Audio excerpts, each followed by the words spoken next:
former Georgia quarterback and always member of the locker room. Hutson Mason joins us here on The Fan via the Loud Security Systems news maker. Glad to be here, I guess. Right out the gate, Hut. Fumble, no fumble, as it is the play that turned that game. The call on the field stands, and I'll believe the call on the field was correct.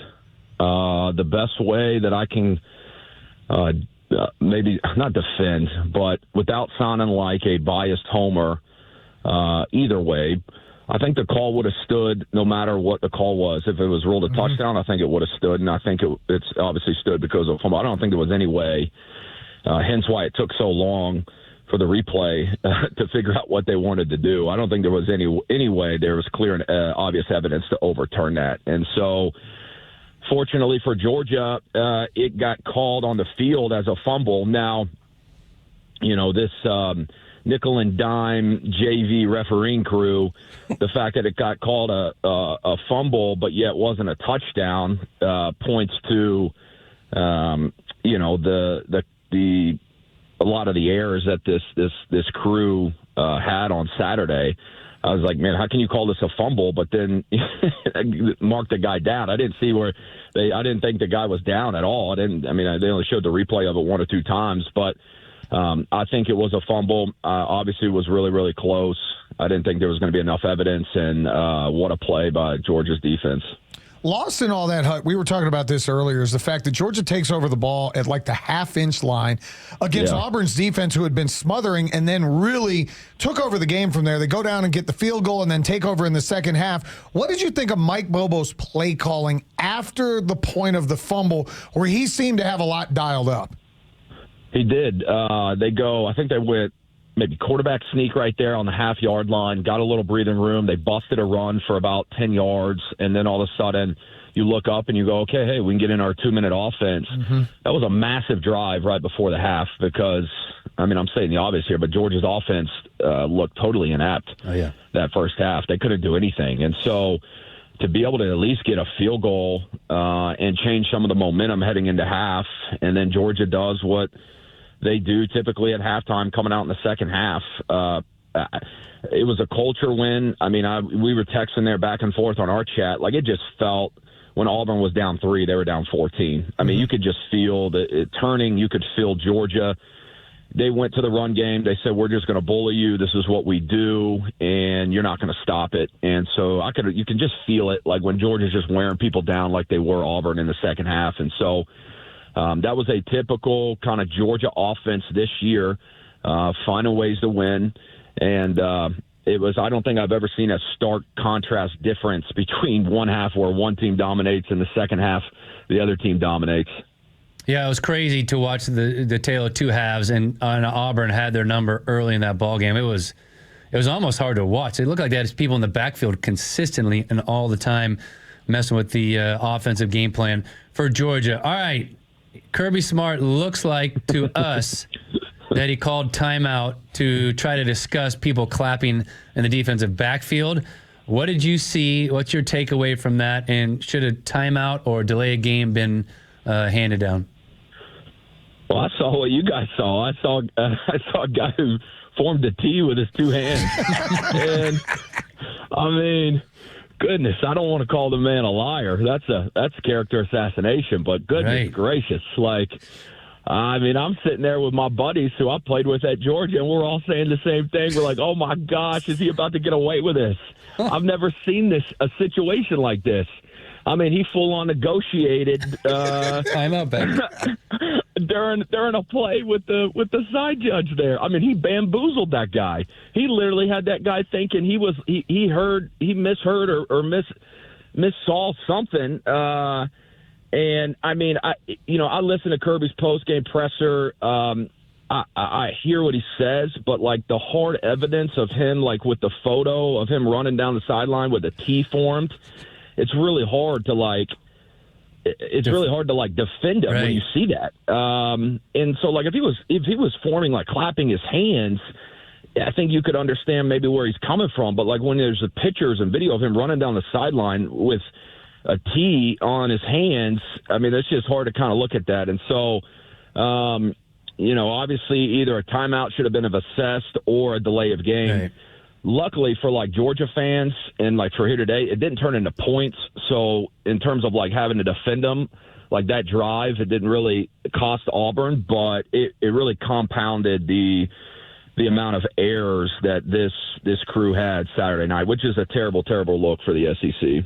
We're talking to former Georgia quarterback Hutson Mason. He joins us every week here in the locker room via the Loud Security Systems Newsmaker line. All right, to the game, Glenn Schumann and the defense. Look, you just have to coach up the players that you have. But now that we are this far into the season, you saw it at Tennessee. They come out and they light you up with the air passing attack and that air raid offense. Then you are blitzing early in the first half, and Auburn was catching you every time you sent a linebacker. It was going right down the middle or to a tight end. Where is the next level of adjustment so that the Dogs aren't down and having to come back? Because they still have an apt Ole Miss team this week coming up and still have to deal with Texas down the road. For sure, and I think that's what could make this season interesting for Georgia, or it's going to make it it's going to make it full of anxiety for Georgia fans. Is this team is what it is, and you're offensively going to get a team that's 4 yards, 5 yards, 8 yards, 4 yards, 4 yards, and then defense, they're going to give up some points in the passing game. And as of right now, the two things that it's really going to come down to is can they get after the quarterback and can they get turnovers?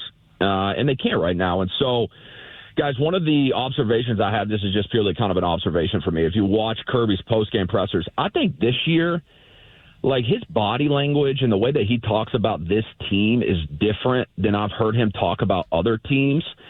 And I think, he has come to the realization that this team is not as talented and doesn't have as high of a ceiling as other teams.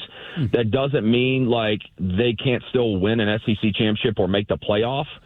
I just don't think he looks at this team and he goes, hey, this team has the same ceiling as years past. And so when he talks about them, I hear him talk about, even after the game Saturday night, he's man, this team is, I'm so proud of this team. I think he feels like this is who this team is. They're going to grind out wins.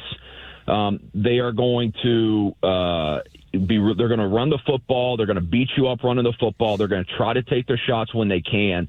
But this isn't going to be a team that averages 30, 35, 40 points a game. It's not going to be a defense like the two-time national championship defense. And so it's a little bit more of a methodical team. It's a little less explosive, but they're gritty, they're tough, and they've found ways to win. And their quarterback's taking care of the football. So I think it's just interesting hearing Kirby years past.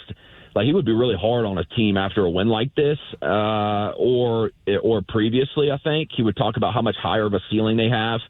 But when I hear him talk the last couple weeks, and even after Saturday, it's I don't know. It's just an interesting observation. I think when he talks about this team, I hear him describe this team in ways that he hasn't described teams in years past. Yeah, I think it's interesting. If you don't have those superstar round one type draft guys on this roster right now, and I think it shows up not only in the sack numbers, but just overall pressure rate, which is just not there for this team right now. But I think it's a great observation by you. Yeah. They're a gritty team. They're going to play hard for their coach, and they're going to win games that maybe they shouldn't win, and they'll probably lose one or two that they probably have no business losing.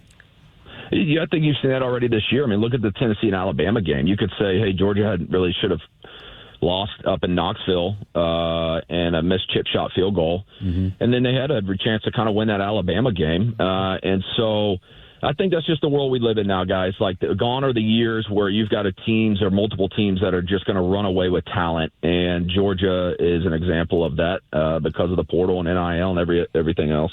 Hutson, I know we talked to you a bunch about the Dogs, but I know you're dialed into college football as well. What was your reaction to James Franklin getting fired 6 games into the season with a $50 million buyout?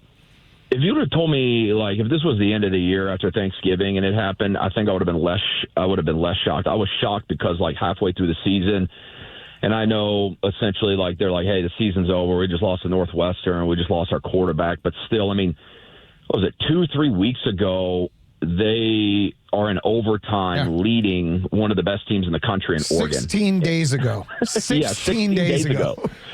And so, if you would have told James Franklin or like Penn State fans that like, hey, 16 days from now, this guy's going to be fired, like there's no way you would have believed that. But they clearly believe that they can do better and that they can get better. And so it kind of reminds me of like where Florida was with Dan Mullen.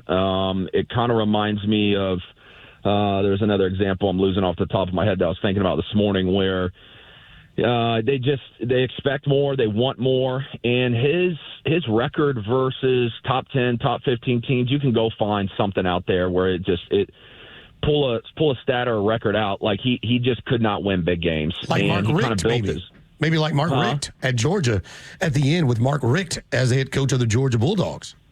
That hurts.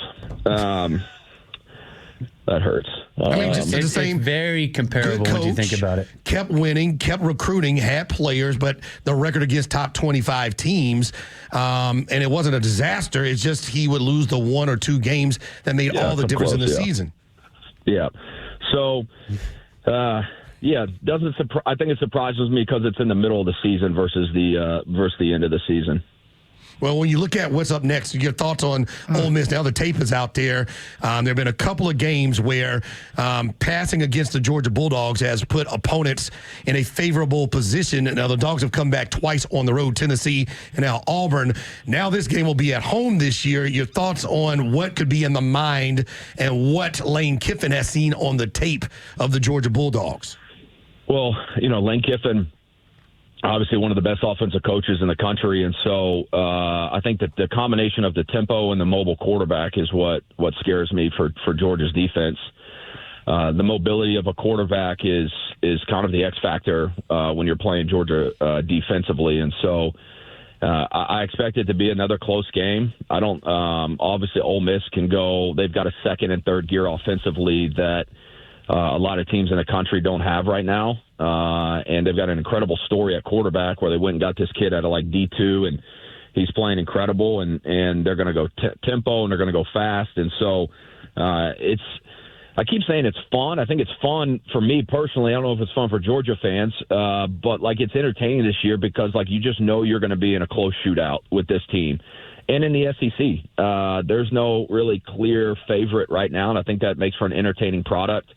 And so obviously another great matchup. I think I said at the beginning of the year, guys, when I kind of predicted that, hey, I think the top two teams in the SEC will all be around about 2 losses.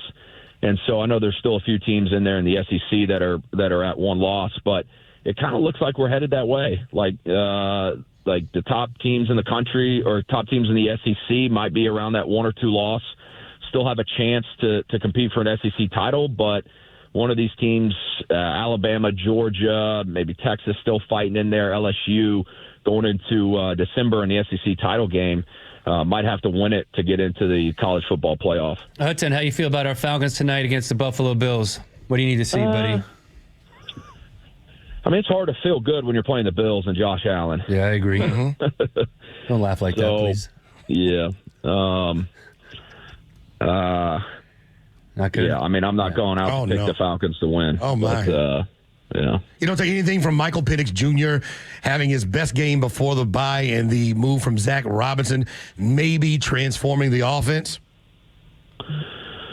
I think the moving the offensive coordinator down to the field is like a little overblown. I mean, I need to see multiple games of that before I give like a lot of credit to that. So, I mean, look, he bounced back from the Carolina loss, which was his worst performance. And I think as a young quarterback, it's always super encouraging to see like you're going to have bad days, and when they come back the next week and play well. But again, it's like, I'm not trying to poo-poo on the Falcons. It's just hard to feel super confident when you're playing one of the best quarterbacks in the NFL and one of the best offenses. But when you were at Georgia, when you were at Georgia, was Bobo always upstairs?